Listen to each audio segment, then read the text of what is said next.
June 23, 1942.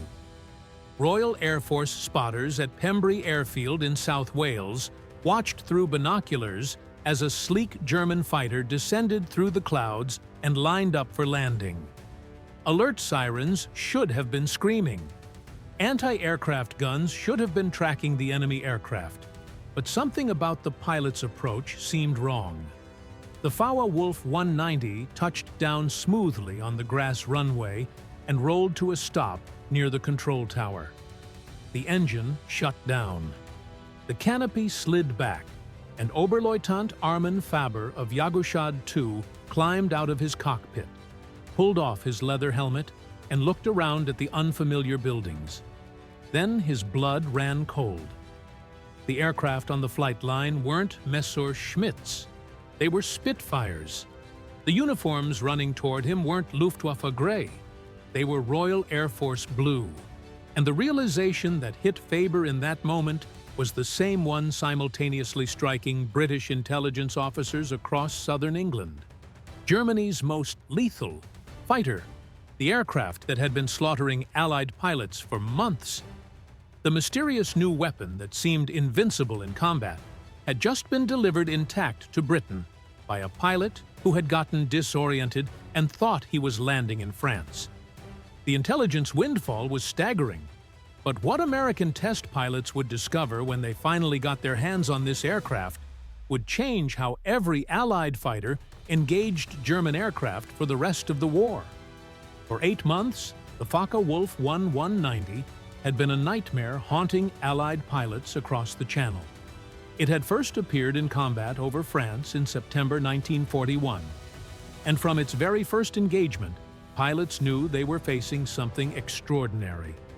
Royal Air Force Squadron Leader J.E. Johnson, who would become Britain's top-scoring ace, encountered the FW-190 in early 1942 and barely survived. It was faster than our Spitfire Mark V's in level flight, and in the dive, he would write, "It could outroll us." Its firepower was devastating. For the first time in the war, our fighters were comprehensively outclassed. The statistics backed up the terror. In the first 6 months of 1942, RAF fighter losses over France climbed dramatically. Experienced pilots who had survived the Battle of Britain were being shot down by an aircraft they couldn't match. The FW-190 could dive away from pursuing Spitfires, outroll them in turning combat, and destroy them with cannons that fired 20 mm momentary explosive shells. American pilots arriving in Britain with their P-47 Thunderbolts heard the warnings immediately. Don't engage the 190 and turning combat. Don't try to outroll it. Don't get into a dive competition. The list of what not to do was long. The list of what would work was terrifyingly short. Intelligence desperately needed answers. What made this aircraft so effective? What were its limitations? How could Allied fighters counter it? But getting those answers required examining an actual FW-190, and every example shot down over Britain had been too damaged to reveal its secrets. Then Armin Faber made his catastrophic mistake. Before we continue, I'd love to know where you're watching from and what you know about the FW-190. Drop a comment below and let me know if you'd heard this story before and if you appreciate this level of historical detail. I hope you'll subscribe to the channel. These stories take serious research to get the details right, and knowing you're out there makes it all worthwhile. Oberleutnant Armin Faber was not a novice pilot. At 21 years old, he had already scored multiple victories and was considered a skilled member of Jagdschad II, the elite Richthofen fighter wing. On June 23, 1942, he was flying as part of a fighter sweep over the English Channel, providing top cover for German bombers attacking coastal targets. The mission had gone smoothly until the return flight. Somewhere over the Channel during aggressive maneuvering while engaging British fighters, Faber became disoriented. Cloud cover obscured the coastline. The sun's position gave him false directional cues, and when he broke through the clouds and saw a green countryside with an airfield below, his mind made a simple but catastrophic assumption. He thought he was over France looking at a Luftwaffe base. He was actually over Wales looking at RAF Pembrey. The mistake seems impossible in hindsight, but combat disorientation was more common than militaries admitted. Pilots flying at high speeds through clouds, pulling high G maneuvers that affected blood flow to the brain, sometimes lost their sense of direction. Faber had done a 180-degree turn during the dogfight and simply didn't realize it. When he landed and saw the Spitfires, Faber attempted to restart his engine and take off again, but RAF personnel were already surrounding the aircraft. Within minutes, he was in custody, and British intelligence officers were examining the pristine Focke-Wulf 190A sitting on their runway. The immediate reaction at RAF headquarters bordered on euphoria. Air Chief Marshal Sholto Douglas, commanding RAF Fighter Command, immediately ordered the aircraft transported to the Royal Aircraft Establishment at Farnborough for testing. Every aspect of the machine was to be documented, measured, and analyzed. Within 48 hours, the FW-190 was at Farnborough being inspected by Britain's top aviation engineers. What they found explained everything Allied pilots had been experiencing in combat. The aircraft was a masterpiece of practical engineering. While the Spitfire represented elegant aerodynamic design, the FW-190 embodied brutal functionality. Its BMW 801 radial engine produced 1,700 horsepower compared to the Spitfire Mark's 1,470. But raw power wasn't the whole story. The FW-190's most devastating advantage was its roll rate. The aircraft could snap from one bank to the other faster than any Allied fighter. This seemingly minor characteristic was actually revolutionary in combat. When a Spitfire tried to follow an FW-190 through rolling maneuvers, the British fighter couldn't keep up. The German pilot could reverse direction, gain angles, and line up shots before the Allied pilot could react. British test pilot Captain Eric Brown flew the captured FW-190 extensively and immediately understood why Allied pilots were dying. The ailerons were light and responsive at all speeds, he reported. You could throw this aircraft around the sky with almost no effort. The Spitfire required muscle and finesse. The FW-190 responded to thought.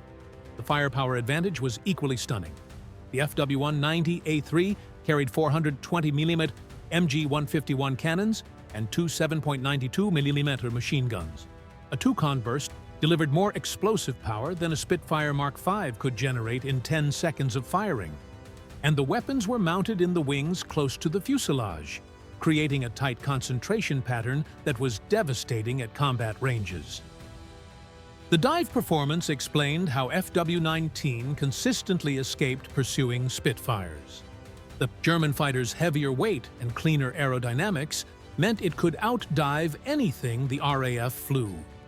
Pilots who tried to follow an FW-190 into a steep dive watched helplessly as the German aircraft pulled away.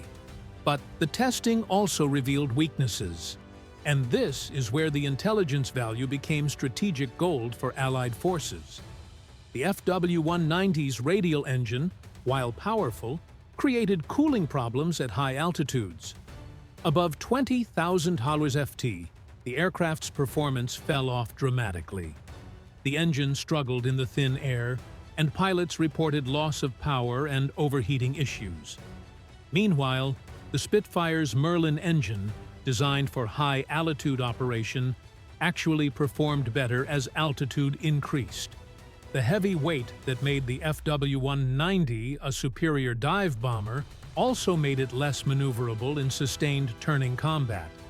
The aircraft could outroll a Spitfire, but it couldn't outturn one in a prolonged engagement. If an Allied pilot could force an FW-190 into a sustained horizontal turn fight, the advantage shifted. Most critically, American engineers discovered that the FW-190's controls became extremely heavy at high speeds. In a dive exceeding 400 millirf, the pilot needed significant strength to pull out. This created a vulnerable moment. If an Allied fighter could pursue an FW-190 through the initial dive and catch it during the pullout, when the German pilot was fighting his own controls, attacks became feasible. British intelligence immediately began distributing tactical bulletins to RAF squadrons, but they also did something that would prove crucial for the air war's outcome. They invited American test pilots to Farnborough to fly the captured FW-190. In August 1942, U.S. Army Air Force pilots arrived at Farnborough to examine Germany's secret weapon. These pilots would return to American training bases with knowledge that would save hundreds of American lives. Major Cass Hoove, one of the first American pilots to fly the captured FW-190, filed a detailed report that was distributed to every fighter group preparing to deploy to Europe. His assessment was blunt and tactical. The FW-190 will beat any Allied fighter below 20,000 dB if the German pilot knows what he's doing. Howe wrote, "Our advantage is altitude. Above 25,000 FT, our P-47s and later model Spitfires have the edge. Force them high and we win. Let them dictate low-altitude combat and we die." This single piece of intelligence fundamentally changed American fighter tactics in Europe. When P-47 Thunderbolt units began operations in 1943, their doctrine emphasized high-altitude combat. Bomber escorts flew at maximum altitude. Fighter sweeps operated above 25,000 FT whenever possible. When German fighters attempted to engage, American pilots would climb, forcing the FW-190 to follow into the thin air where their engines struggled. The captured FW-190 also influenced American aircraft development. Engineers at Wright Field studied the roll rate advantage and began modifying P-47 and P-51 ailerons to improve responsiveness. The FW-190's gun placement informed American thinking about weapons concentration. Even the cockpit layout, which German designers had optimized for combat efficiency, influenced American fighter design. But perhaps the most important lesson came from understanding that the FW-190 wasn't invincible. It was an excellent aircraft with specific advantages and exploitable weaknesses. Allied pilots, who had been psychologically intimidated by the 190's reputation, now had concrete information about how to fight it and win. By late 1943, the tactical situation had shifted dramatically. American P-47s and P-51s were engaging FW-190 at high altitude, where Allied fighters held the advantage. RAF Spitfire. Mark 9, with upgraded Merlin engines, could match the FW-190's performance across most altitude ranges, and pilots on both sides understood they were flying different aircraft optimized for different conditions. The kill ratios began shifting in Allied favor. FW-190 losses climbed as American and British pilots exploited the intelligence gained from Faber's captured aircraft. German pilots noticed that Allied fighters were no longer making the tactical mistakes that had given the FW-190 its early dominance. Oberleutnant Joseph Pips Priller, a high-scoring FW-190 ace, commented in late 1943 that American pilots had clearly studied the aircraft. "They know not to follow us into rolling scissors. They force us high where our engines labor. They've learned," he wrote in his combat journal. The captured FW-190 remained at Farnborough throughout the war, serving as a reference aircraft for evaluating new German variants as they appeared. When the FW-190D9 Dora, with its inline engine, appeared in late 1944, Allied intelligence immediately compared it to Faber's captured aircraft, understanding how German designers had addressed the original's high-altitude limitations. After the war, aviation historians calculated the impact of Faber's mistake. The intelligence gained. from examining the intact FW-190 was shared with thousands of Allied pilots through tactical bulletins, training films, and direct demonstration flights. The knowledge influenced aircraft development, tactical doctrine, and operational planning across multiple air forces. Captain Eric Brown, who flew more captured enemy aircraft than any Allied pilot, would later write, "Faber's navigation error gave us the Rosetta Stone for understanding German fighter design. Every tactical advantage the FW-190 possessed was documented, and every weakness was exploited." That single aircraft probably saved more Allied lives than any intelligence coup of the war. The irony was not lost on German intelligence when they learned what had happened. One Luftwaffe officer commented, "We spent months trying to capture a Spitfire Mark 9 intact so we could study its improvements. The British didn't have to try. We delivered our best fighter directly to them."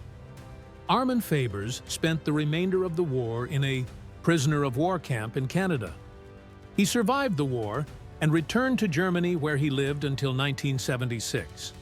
Luftwaffe records suggest he was initially blamed for the loss of the aircraft, but later assessments acknowledged that combat disorientation could happen to any pilot. The real question was why German intelligence had assumed the British would never get their hands on an intact FW-190. The story of Faber's captured fighter teaches a crucial lesson about the nature of technological advantage in warfare. Germany's Focke-Wulf 190 represented a quantum leap in fighter design when it appeared in 1941. For nearly a year, it dominated Allied aircraft through superior performance and innovative engineering.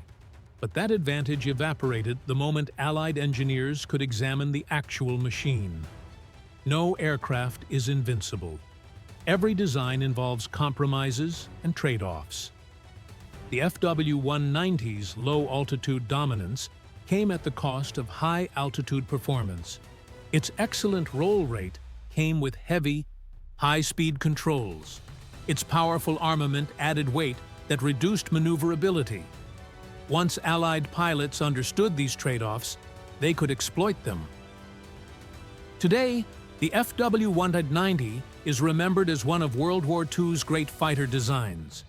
Aviation museums display surviving examples as masterpieces of German engineering. But the aircraft's reputation is inseparable from the intelligence coup that revealed its secrets. In the complex calculus of wartime advantage, one pilot's momentary disorientation over the English Channel turned Germany's secret weapon into an open book.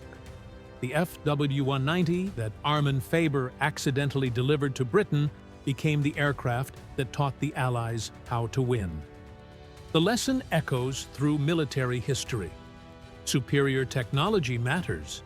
Superior intelligence matters more.